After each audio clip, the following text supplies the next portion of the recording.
Hello friend, આજે હું તમને સુરતના જે ખ્યાતનામ પ્રખ્યાત શિક્ષણ સાથે વર્ષોથી સંકળાયેલા કલ્પેશભાઈ ચૌહાણની ઓળખાણ કરાવીશ, કે જે વર્ષોથી અરેના એબ્રોડ હબ પ્રાઇવેટ લિમિટેડ નામની એક ઇમિગ્રેશન સંસ્થા ચલાવે છે, જે વિદ્યાર્થીઓને બહાર વિદેશ ભણવા માટે મોકલે છે.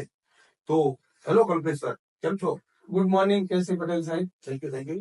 અમે એવું સાંભળ્યું છે કે ગુજરાતની અંદર દર વર્ષે ઘણા બધા વિદ્યાર્થીઓ સાયન્સ યાની કે નીટની એક્ઝામ આપી અને ડોક્ટર કે એમબીબીએસ થવા માંગતા હોય છે, પરંતુ ઘણા બધા વિદ્યાર્થીઓનું આ સ્વપ્ન અધૂરું રહેતું હોય છે. તો એની પાછળનું રીઝન શું હોઈ શકે?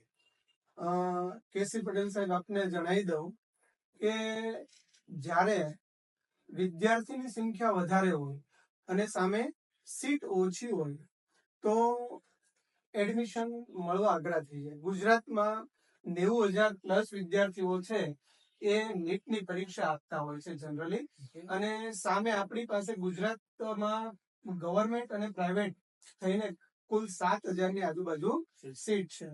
અને એમાં પણ 650 કરતા વધારે સ્કોર હોય તો આપણી જે ગવર્મેન્ટની 1,500 સીટ છે એમાં એડમિશન મળે. અને નિયર અબાઉટ 550 થી ઉપર અને 600 ની વચ્ચે હોય તો સેલ્ફ ફાઇનાન્સ કોલેજોમાં એડમિશન મળતા હોય. હવે આ સીટ પૂરી થઈ જાય એટલે વિદ્યાર્થીઓ જે ખરેખર આખું વર્ષ મહેનત કરે છે ને રિઝલ્ટ માત્ર 5%, એ વિદ્યાર્થીઓને ડોક્ટર બનવામાં ઘણા બધા અવરોધ ઉભા કરતા હોય છે.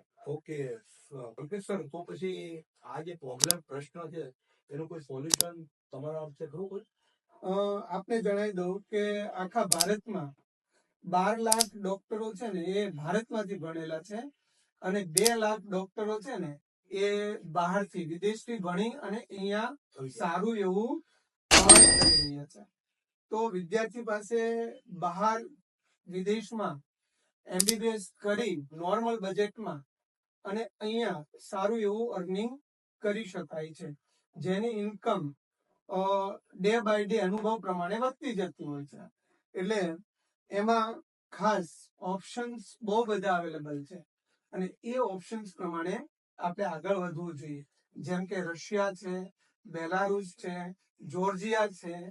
આજકાલ જોર્જિયા પણ બહુ સારી એવી ઓપોર્ચ્યુનિટી આપી રહી છે, બરાબર.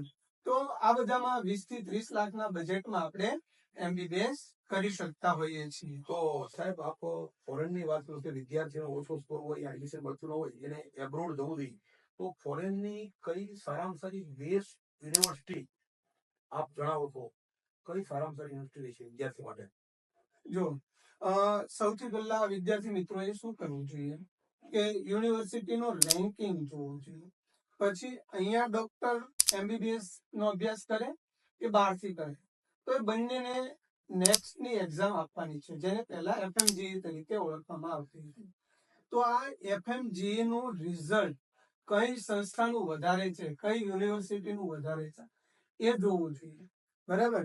અને અહીંયા આગળ વિદ્યાર્થીઓને ઓપોર્ચ્યુનિટી માટે 12 સાયન્સમાં ફિઝિક્સ, કેમેસ્ટ્રી અને બાયોલોજીમાં માત્ર 50% જોઈએ છે, અને એ પણ પ્રેક્ટિકલ સાથે. તદુપરાંત આપણે વાત કરીએ તો નીટનો જે 720 માર્ક્સની એક્ઝામ છે એમાંથી માત્ર ને માત્ર ક્વોલિફાય થવું જરૂરી છે. તો એ માટે બેસ્ટ કન્ટ્રી અત્યારે આપણે જે કહી રહ્યા છીએ એમાં રશિયા અને જોર્જિયા આ બંને બહુ બેસ્ટ કન્ટ્રી તરીકે ઉભરી આવ્યા છે. અને આમાં 20 થી 30 લાખના અને થોડી સારી યુનિવર્સિટીમાં જશો તો 5 થી 10 લાખનો ફરક પડતો હોય છે. એટલે અહીંયાથી આપણે 1.5 કરોડમાં 70 લાખથી લઈને 1.5 કરોડમાં જે એમબીબીએસ થવાય છે મેનેજમેન્ટ સીટમાં, એ ત્યાં માત્ર 30 થી 45 લાખની વચ્ચે સારામાં સારી યુનિવર્સિટીમાં થઈ શકે છે. તો સાહેબ, તમે સારામાં સારી યુનિવર્સિટી વાત કરી, જેના એફએમજી યાની કે નેક્સ્ટના રિઝલ્ટ સારા હોય, આવી કોલેજોમાં વિદ્યાર્થી જવું હોય તો એના ફીના બજેટ પણ ઊંચા હશે ને? ના, નોર્મલ બજેટમાં છે. કેસી પટેલ સાહેબ, આપને જણાવું તો એ સપોઝ અહીંયા ઇન્ડિયામાં એ લે છે એડમિશન તો 17 લાખ જેવી ફી છે, જ્યારે ત્યાં આગળ લે છે તો એ 3 થી 4 લાખની વર્ષે ફી હોય છે. એમાં એક સાથે ફી ભરવા હોતું નથી, એમાં માત્ર ને માત્ર એને દર વર્ષે અથવા દર સેમેસ્ટર દીઠ ફી ભરવાની હોય છે. બરાબર છે. આપણે જે યુનિવર્સિટીની વાત કરી રહ્યા છીએ તેમાં ઓલમોસ્ટ 63 થી લઈ અને 80% યુનિવર્સિટીનું વિઝા, રાઈટ, જેમાં 500 થી વધારે આપણા ઇન્ડિયન સ્ટુડન્ટ અભ્યાસ કરી રહ્યા છે, રાઈટ. તો બીજું કે આ યુનિવર્સિટીમાં એવો એક ચાન્સ મળે છે તમને કે જે અ, તમને દર સેમેસ્ટરે સ્કોલરશિપ આવે છે. ઓકે. વાત કરું તો સમજો કે અહીંયા વિદ્યાર્થી 450 નીટમાં લઈ આવ્યો છે અને એ ત્યાં કરે ને તો હું માનું છું કે 10-15 લાખમાં પણ એમનું બજેટ નોર્મલ કોસ્ટમાં એ થઈ જાય, કારણ કે સ્કોલરશિપ મળે છે. ઓકે. પ્લસ અહીંયા ગુજરાત ગવર્મેન્ટ છે એને 15 લાખની જે 4% લોન આપે છે. આ બંને જો એ એચીવ કરે વિદ્યાર્થી એની ક્ષમતા અનુસાર તો એ જોરદાર એકદમ અહીંયા સરકારી બજેટ જેટલા ખર્ચમાં એ કરે. બીજું આ આપણી યુનિવર્સિટી છે ને એ પહેલા વર્ષથી જ કેન્ડેવર એટલે કે ડેડ બોડી ઉપર પ્રેક્ટિસ પ્રેક્ટિસ કરાવે છે. એટલે આ વસ્તુ બધી જ જોવી જોઈએ, કારણ કે રશિયામાં અને બીજા અન્ય કન્ટ્રીમાં જોઈએ તો સિલિકોન બોડી ઉપર વિદ્યાર્થીને પ્રેક્ટિકલ કરવાનું હોય છે.